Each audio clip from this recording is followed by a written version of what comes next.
যে ইমামরা 4-5 হাজার টাকা ইমামতি করেন, আপনাদের সমস্যা আছে। সাইরা দেবেন ইমামতি, নামাজ পড়াইবে সভাপতি, একামত দেবে সেক্রেটারি, আর আজান দেবে ওই যে কেশিয়ার।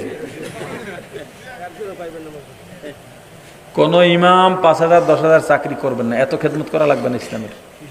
এটা রিক্সা চালাইলেও মাসে 20,000 টাকা মেলে। এখন কাজ করবেন, সমস্যা কি? ইমাম আবু হানিফা ব্যবসা করে নাই?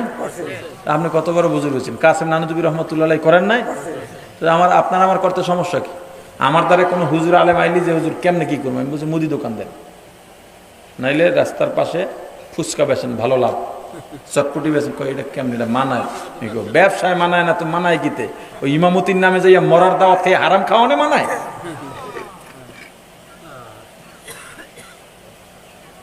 এই আপনারা হুজুরদেরকেই হারাম খাইতে বাধ্য করেন। যখন 200 টাকা